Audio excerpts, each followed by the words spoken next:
नमस्कार विद्यार्थी मित्रों, मैं हूं डॉक्टर एम.वी. गोहिल और आप सबका हार्दिक स्वागत है मेरी YouTube चैनल पर।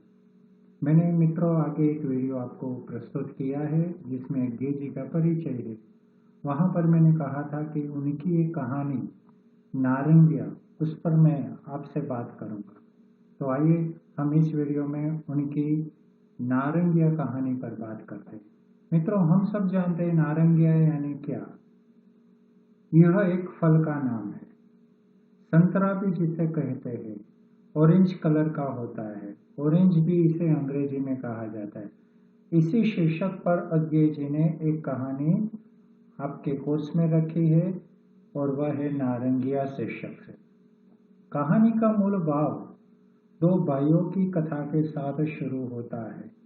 मित्रों, यहाँ पर अज्ञे जी ने भारत पाकिस्तान के बंटवारे की स्थिति के पश्चात उत्पन्न हुए वैमनस्य और खास करके जो शरणार्थी थे उन लोगों की जो समस्याएं थी उस पर हमारा ध्यान खींचने की कोशिश की है।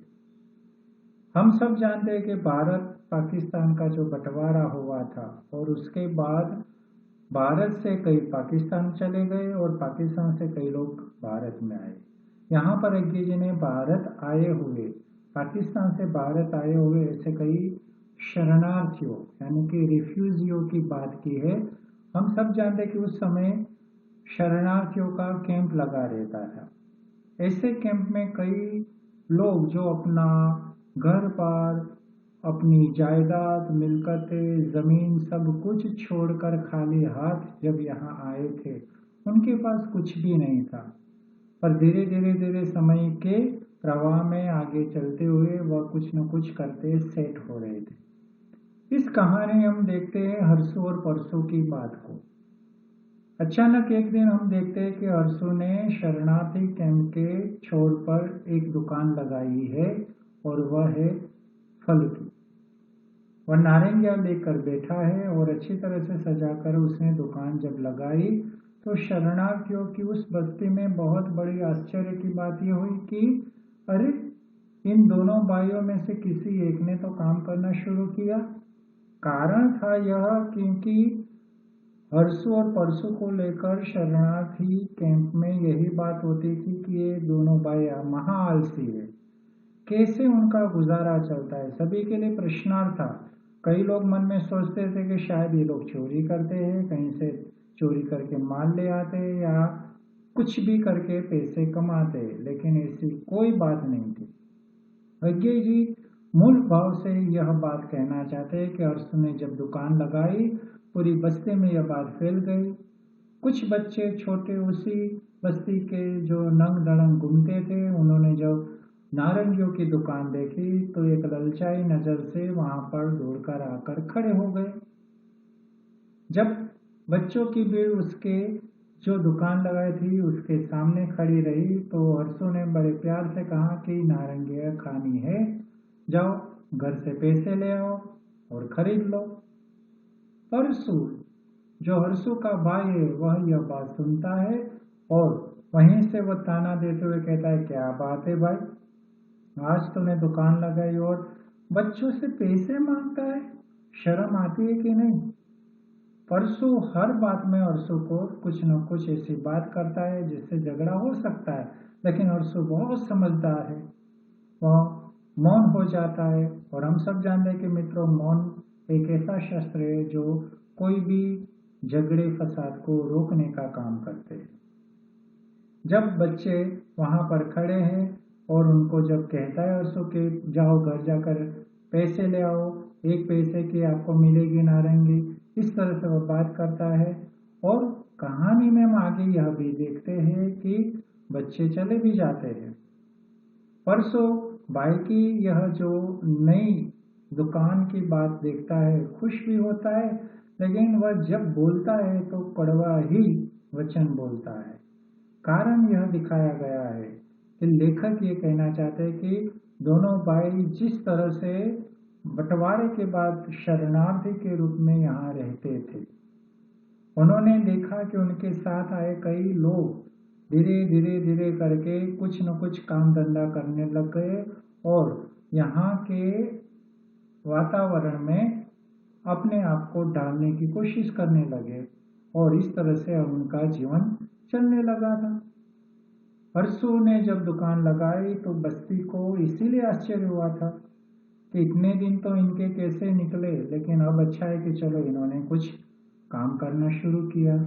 तो कामचोर भाइयों का परिचय यानी कि पहचान पूरी बस्ती में इन दोनों को लेकर थी। जब बच्चे चले जाते अचानक एक झुंड फिर से आता है बच्चों का, उसमें एक लड़का धीरे धीरे आगे बढ़ता है और जिस तरह से उसकी चाल है, लेखक बहुत अच्छी तरह से इसका वर्णन करते हैं और कहते भी है कि जिस तरह से वह चलता हुआ आता है तो लगता था कि उसके पास कुछ पैसे थे। वो आता है और दुकान के पास जब खड़ा रहता है, हर्षु कहता है नारंगिया चाहिए तो पैसे लाओ।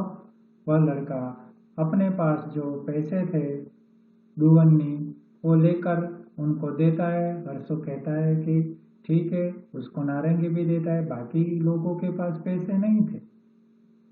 और वह लड़का जो नारंगी खरीदता है वो लेकर जब जाता है तो पीछे पीछे पूरा झुंड बच्चों का उसके साथ जाता है। लेखक यहाँ अद्भुत वर्णन शैली का प्रयोग भी करते हैं कि नारंगिया खोलता है नारंगी के फल को तो हम जानते हैं कि एक फांक, दूसरी फांक, तीसरी फांक, अजीब फल है। इतना अद्भुत फल कुदरत ने बनाया है कि एक में ही कितनी सारी फांकें होती है। जब वह तोड़ता है, फांक मुंह में रखता है तो खुद के मुंह में रस जाए उससे पहले आसपास में खड़े बच्चों के मुंह में जैसे रस भर गया हो, ऐसे सबके मुंह के भाव होते हैं। परसों को अच्छा नहीं लगता है यह। वह कहता है कि अजीब है हर्षु, एक को तूने नारंगी दे दी, बाकी को क्यों नहीं दी? कहता है कि तू ही बोलता है। हर्षु जब बोलता है कि तूने ही कहा कि धंधा मुफ्त का नहीं होता है, अगर ऐसे ही तुम सेवा करते रहोगे तो क्या कमाओगे? और अब मैं जब उनको पैसे लाकर खरीदने की बात कर रहा हूँ, तू ही विरोध करता है कि इनके पास कहाँ से इतने पैसे होंगे। और इस तरह से हम दोनों भाइयों के बीच की खटपट को सुनते रहते हैं। यहाँ पर परसों कहता है कि बाकी बच्चों को भी तू नारंगिया दे दे, पैसे मैं दे दूंगा। भाई से पैसे लेना नहीं चाहता हर्षु, वह उनको नारंगिया दे देता है। पूरी जो बच्चों की टोली निकल जाती है। यहाँ पर हम देखते हैं कहानी के अंत में कि हर्षु ने दुकान तो लगाई है, लेकिन अगर सबको वह मुफ्त में बांटता रहेगा तो दूसरे दिन वह माल कैसे लाकर भरेगा अपनी दुकान में और कैसे वह धंधा करेगा? परसु भी ये जानता है। जब हर्षु ने उन गरीब बच्चों से पैसे मांगे तो उसी ने विरोध किया था कि तू बड़ा पैसे वाला हो गया तो इनसे पैसे मांगता है। और तब उसने एक कठिन बात, कटु वचन भी कहे थे कि हम जानते हैं कि हम कैसे आए वहां से यहाँ पर। सब लोग अपनी जायदाद, घर बार सब छोड़कर किसके पास पैसे थे, तो तू बड़ा पैसे वाला हो गया है। और जब हर्षु खुद बच्चों को मुफ्त में नारंगी देता है तो वही परसों फिर से उसको बोलता है कि कैसे धंधा करेगा तू, सबको मुफ्त में देता रहेगा तो फिर से कल कैसे तू दुकान लगाएगा, कहाँ से फिर से तू नया माल लाएगा? तो परसु अपने भाई के साथ बार बार इस तरह की बात करता रहता है। लेकिन इसके माध्यम से अज्ञे जी ये बताना चाहते हैं कि दोनों भाइयों में प्रेम तो बहुत है और वह अपने कश्मकश को, क्योंकि दोनों भाई शरणार्थी के रूप में यहाँ आए थे और यहाँ पर लेखक रिफ्यूजियों के दर्द को उद्घाटित करते हैं। इस कहानी में हम जानते हैं कि शरणार्थी का पुरुषार्थी होने के बीच की कश्मकश यह कहानी हमें बताती है। दो भाइयों की कहानी है और इसीलिए एक जगह परसों कहता भी है कि साले रिफ्यूजी बनकर आया तो हौसला रखना सीख, दिल बढ़ने से कोई नहीं मरता, उसके सिकुड़ने से ही मरते हैं। सब डॉक्टर साले चाहे जो बकवास करते रहे। तो इस तरह से इस कहानी के अंत में हम यही देखते हैं इस कहानी के मर्म को कि रिफ्यूजियों के पास क्या था, कुछ भी तो नहीं था, खाली हाथ आए थे, थोड़ा सामान लेकर निकले थे, बाकी और कोई बात नहीं थी, पर उनके बीच में एक बात थी, हौसला। और अज्ञेय जी ने अपने ही कई कहानियों में, उनकी ज्यादातर कहानी में हम देखते हैं रिफ्यूजियों के दर्द को। मित्रों, मैं आपको ये भी कहना चाहूंगा कि हिंदी साहित्य में रिफ्यूजियों पर, शरणार्थियों पर बहुत सारी कहानियां, उपन्यास लिखे गए हैं। मैंने आगे एक वीडियो भी रखा है मोहन राकेश कृत मलबे का मालिक कहानी का।